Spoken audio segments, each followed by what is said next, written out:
Budget जो है गरीबों के लिए होना चाहिए। और बजट में से आप बांग्लादेश को 60 करोड़ दिए, क्यों दिए? क्यों दिए? जब बांग्लादेश में हमारे हिंदुओं की हत्या होती है, हमारे ओडिया श्रमिकों की हत्या होती है, आप उसको पैसा दे रहे हो, क्यों दे रहे हो 60 करोड़? क्या सिंपैथी है? क्यों सिंपैथी? वो हमारे ऊपर सिंपैथी नहीं दिखाता, मगर आप सिंपैथी दिखा रहे हैं। और हमारा टैक्स का पैसा उसको बांग्लादेश को 60 करोड़ दे रहे हो, इससे लज्जाजनक बात हो ही नहीं सकती।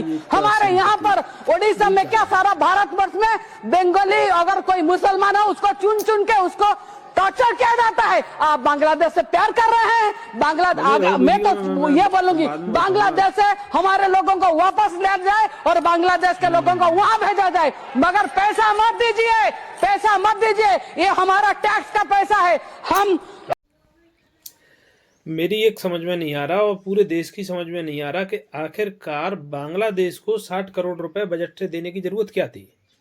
पहली बात तो कि बांग्लादेश में आप लोगों को पता ही है कि हिंदुओं के साथ क्या क्या किया जा रहा है, क्या क्या नहीं किया जा रहा, तो फिर इस टाइम पे देने की जरूरत क्या पड़ी? बांग्लादेश से तो कोई रिश्ता ही नहीं है।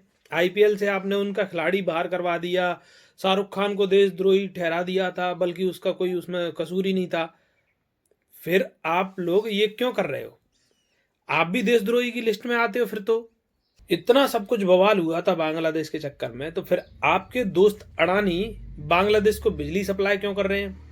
वो बिजली बंद कर देंगे, बांग्लादेश तो वैसे ही अंधेरा हो जाएगा पूरा, तो बांग्लादेश तो वैसे ही रोड पे आ जाएगा बिजली की वजह से।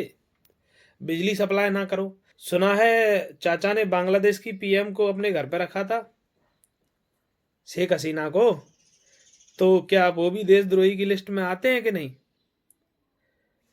तो भाई एक एजेंडा ऐसा फैला दिया है आप लोगों ने, और एजेंडा ऐसा बना दिया है कि हम लोग मतलब आम जनता बांग्लादेशियों से नफरत करे, क्योंकि वहां पे हिंदू मर रहे हैं, फलान ढिकान हो रहा है, जो भी कुछ हो रहा है, और आप लोग अपने भाईचारा दिखाओ या अपनी मित्रता दिखाओ, करोड़ों रुपए बांट दो, और जो कि है जनता का, आपका तो कुछ नहीं है साले, आप तो खुद नौकर हो जनता के। पता नहीं क्या चल रहा है देश में, बहनचोद।